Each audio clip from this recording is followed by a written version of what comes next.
Students के लिए पढ़ते वक्त बहुत सारी डिस्ट्रैक्शंस हो सकती हैं। अब उन डिस्ट्रैक्शंस को हम कैसे मिनिमाइज कर सकते हैं? अब ये नहीं है कि सिर्फ आपके लिए, ये सब के लिए जो आपकी एज में, अब जो इनको रोक गया वो आगे पार निकलेगा। लगता होगा कि सिर्फ आप मूवीज़ देखना चाहते हो, आप म्यूज़िक सुनना चाहते हो, आप खेलना चाहते हो, आप ही नेटफ्लिक्स एंजॉय करना चाहते हो, या आप ही फ्रेंड्स के साथ पार्टी शार्टी मारना चाहते हो, सब करना चाहते हैं।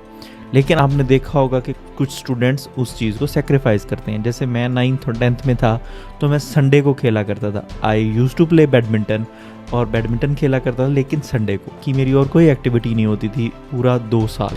आई use to go to school, tuition होती थी और फिर उसके बाद एक और ट्यूशन होती थी, ठीक है। तो इसमें यह है कि मैं 9th के अंदर मैंने मीडियम चेंज किया था from Urdu medium to English medium, तो मुझे ज़्यादा मेहनत करनी पड़ती थी बाकी सब लोगों से टू गेट दोज 90% मार्क्स या उससे अबव। तो but the thing is I continued it, और मैंने वो सारी डिस्ट्रैक्शंस को पीछे रखा। और कैसे अब हम इसको साइंटिफिकली देखते हैं कि यार हमें कौन कौन सी चीज़ें, कुछ चीज़ों को आप पोस्टपोन कर सकते हो। कोई भी नेगेटिव थॉट्स हैं उसको अवॉइड करने के लिए आप प्रैक्टिसेस कर सकते हैं, यानी उसके ऑपोजिट। एक तरीका ये होता है कि आप सिर्फ एक चीज़ को अवॉइड करते जाओ, नेगेटिव चीज़ को, बट दूसरा तरीका ये भी हो सकता है कि आप पॉजिटिव चीज़ों की तरफ देखने लग जाओ। जैसे यू कैन स्टार्ट नमाज, कुरान और अच्छी हेल्दी स्पोर्ट्स। उससे आपकी नेगेटिव चीज़ों पे ध्यान के कहाँ लग जाएगा, पॉजिटिव चीज़ों की तरफ लग जाएगा। तो ये एक वे हो सकता है जिससे आप डिस्ट्रैक्शन को अवॉइड कर सकते हो। दूसरा, आप अपनी ही प्रॉब्लम अपने साथ डिस्कस करना सीखो। मैं बताता हूँ ये क्या एक साइंस है। इसमें ये है कि जब आप अपनी प्रॉब्लम अपने साथ डिस्कस माइंड में करते हो तो आपका माइंड क्लियर नहीं सोचता। क्लियरिटी बस जब फोगी हो जाता है ना माइंड आपका, तो वो क्लियर सोल्यूशन नहीं निकाल पाता। अब इसका हल ये है कि आप वॉक करते हुए अपने साथ बात करें, नमाज के दौरान अल्लाह ताला से बात करें। वो आप एक सेल्फ टॉक, वो एक चीज़ अपनाएं जिससे आपको अपनी प्रॉब्लम्स के सोल्यूशन मिलने लग जाएंगे। दूसरा, आप डायरी लिखना शुरू करें, जर्नलिंग स्टार्ट करें। कैथारसिस बोलते हैं इसको, यानी कि आपकी नेगेटिविटी माइंड क्लियर होगा, तो तब आप अपनी जो छोटी छोटी प्रॉब्लम्स हैं उनको ओवरकम करना सीख जाएंगे। बट द थिंग इज, जब आपको कोई प्रॉब्लम आए, प्रॉब्लम सबको आती है, लेकिन आपने दोबारा से ट्राई करते रहना, कीप ऑन ट्राई। जैसे कि मैं कोई भी एग्जांपल ले लूँ, जैसे मैंने प्रोग्रामिंग शुरू करनी है, जैसे मैंने ब्लॉग राइटिंग शुरू करनी है, जैसे मैंने यूट्यूब शुरू करनी थी, तो प्रॉब्लम्स आती हैं, अभी भी आ रही हैं। When you don't give up, आप दोबारा जाती हो, तो आप एक ड्यूरिंग द प्रोसेस भी चीज़ें सीखते हो। जैसे फॉर एग्जांपल कुछ किसी बच्चे की प्रॉब्लम होगी कि यार मुझे मेमोराइज नहीं होती चीज़ें, बट आप पढ़ना ही छोड़ दो उसकी वजह से। ऐसा नहीं होना चाहिए। जब आप वो चीज़ करने लगोगे तो तब आप ड्यूरिंग द प्रोसेस देखोगे कि यार मैं तो ज़्यादा रिवीजन से सीखता हूँ, मैं लिख के सीखता हूँ, मैं किसी को पढ़ा के सीखता हूँ। तो ये सारी चीज़ें आपको अलोंग द वे आएंगी जब आप गिव अप नहीं करेंगे उस प्रोसेस को, सेल्फ स्टडी को। और आजकल आपको पता है क्या, you have to do a self study. आप सेल्फ स्टडी के बगैर आदत बना लें, 9th से ही आप आदत बना लें कि आपने सेल्फ स्टडी करनी ही करनी है।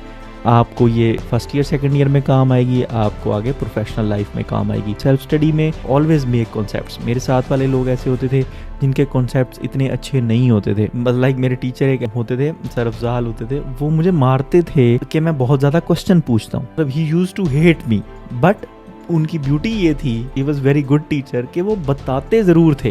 Dough not stop asking questions. अब तो चैट जीपीटी आ गई है आप लोगों के लिए। कोई भी क्वेश्चन है, कोई भी क्यूरी है, आप चैट जीपीटी पे जाओ और लिखो।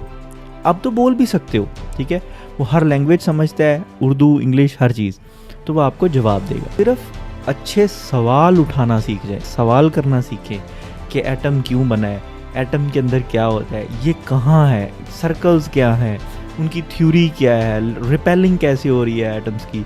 फिर बायोलॉजी में डिफरेंट चीज़ें इमेजिन करें, मतलब आस्क क्वेश्चंस, डिफरेंट डायग्राम्स देखें। आपको एक टॉपिक शायद एक जो बुक में डायग्राम है उससे समझ नहीं आएगा, then what you can do, आप जाएं गूगल पे, आप डिफरेंट डायग्राम्स देखें, उसको 3 डायमेंशनली कॉन्सेप्ट्स बनाएं। जैसे मेडिसिन में ऐसे होता है कि आप एनाटॉमी अगर पढ़ रहे हो तो you have to make concepts 3 dimensionally, you have to visualize it cadaver पे, और डिफरेंट फ़ोटोज़ देखनी होती हैं, पिक्चर्स देखनी होती हैं, इलस्ट्रेशंस जिसको कहते हैं, तो वो देख के आप लर्निंग करते हो।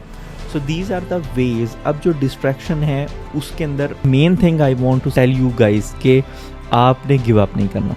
दूसरा, जो भी डिस्ट्रैक्शन आए उसको टेम्परेरीली टैकल कर लें, बेशक वो आपको अपने रास्ते से हटा दे। जैसे आपने 2 हफ्ते 3 हफ्ते पढ़ा है और डिस्ट्रैक्शन आई है और आप वापस चले गए, आप दोबारा ट्राई नहीं कर रहे। Never never ever avoid your try, मतलब ट्राई करना नहीं छोड़ना है। आप अपने डेस्क पे बैठे हैं, आप अपनी बुक्स दोबारा खोलें एंड ज़ीरो से स्टार्ट करें। मेरे मोस्ट इंपॉर्टेंट एग्जाम्स में सबसे बड़ी बड़ी डिस्ट्रैक्शन आती हैं, लाइक फैमिली वाले लड़ पड़े हैं या कुछ ऐसे हो गया है, अम्मा अब्बा की फाइट हो गई है, मेरी किसी से फाइट, मतलब like you will always have these things like succeed, जो कंटिन्यू करते रहेंगे, इसको चलते रहेंगे, जो रुकेंगे नहीं। डिस्ट्रैक्शंस आप अवॉइड कर सकते हो लेकिन उनको हटा नहीं सकते, बिल्कुल रिमूव नहीं कर सकते। हाँ, ड्यूरिंग द स्टडी आप, जैसे बहुत अच्छी बुक है, आप बुक्स पढ़ना सीखें, आप प्रोडक्टिविटी जो गुरुज हैं उनको फॉलो करें, जैसे अली अब्दाल है, डिफरेंट लोग हैं और भी जो आपको ऐसी चीज़ें सिखा सकते हैं। ठीक है, अच्छे एनवायरनमेंट में रहें, टेक्निक सीखें, एंकी यूज़ करना सीख जाएं, आपको पता होना चाहिए स्पेस रेपिटेशन क्या होती है। तो ये वाली जो डिस्ट्रैक्शन है इससे कम होती जाएगी। टाइम ब्लॉक का मैकेनिज़्म बड़ा इंपॉर्टेंट है आपकी डिस्ट्रैक्शंस के लिए। जैसे टाइम ब्लॉक क्या होता है कि आपने एक स्पेसिफिक टाइम देना है और उसको बढ़ाते नहीं जाना, यानी एक स्पेसिफिक टाइम है कि एक चैप्टर को 2 घंटे में मैंने ख़त्म करना है, आप तब के लिए सारी चीज़ें हटा दें और उस 2 घंटे को फोकस करके करें। तो ये चीज़ें हैं जो आपको हेल्प कर सकती हैं to avoid distraction in your academic life.